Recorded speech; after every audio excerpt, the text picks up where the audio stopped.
Hey neighbors, Brent here, coming to you from the porch. Again, reminder, in 2019, have decided to get out from behind my car dashboard and to come out onto a porch. I'll be here on the front porch of our church building from time to time, maybe front porch of the school. And again, keep your eyes out. I might end up on your front porch. This past week, if you were in worship, you know we were talking about reconciliation. And we were talking about the importance of us recognizing fully deep in our bones that God has done everything necessary to reconcile us to Him, and that we should begin doing the same with the people around us. But I hesitated because I told you that there's really no way that we can fully be reconciled with the people around us, fully feel the need to be reconciled with the people around us, until we feel deep in our bones, deep in our gut, just how good it feels to know that there's nothing we can say, nothing we can do, nothing we've ever said or done that's going to separate us from the love of God as we know it through Christ. And so that was really good news for me to hear. I had a week where I needed to be reminded that I was loved, and that I could be forgiven for some stuff that interactions that I had with people.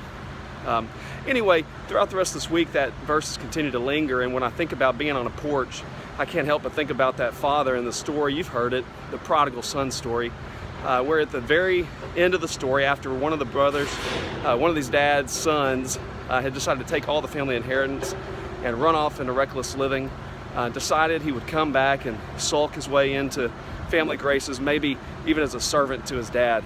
But the way the story ends is the dad, we're told, is maybe sitting on the front porch, watching, waiting for that son to have changed his mind and made his way home, so that the father could run out, put the robe on him, the ring on his finger, and throw a party for him.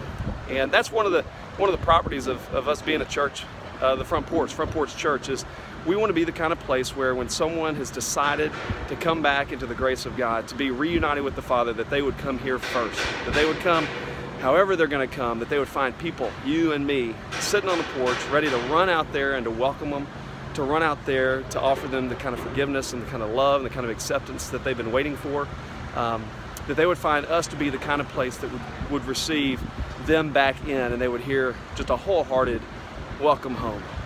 Welcome home into the arms of the Father who never stopped loving you. That's the kind of church we're trying to be. This coming Sunday, we're going to celebrate just the next step in the creation of that kind of church, in the building phase where we're at. As you can see behind me, there's wall framing going up. We're going to be here on this coming Sunday at our worship services, 9:30 and 11, so that we can worship together, share in communion together, and then at the end of each worship service, give you a Sharpie marker and the opportunity to walk throughout portions of this slab, to sign, to write prayers, to write scriptures, to remind ourselves that unless the Lord builds this, we're all spending a lot of time and money on nothing. I'm excited about what God's doing in our midst and what God's going to do in us and through us as we get ready to move into this building later in the year. And I hope that you'll be here this Sunday to help us celebrate this very important step along the journey. Hope you're having a great week thus far. I will see you Sunday, 9:30 and 11. God bless you. Bye-bye.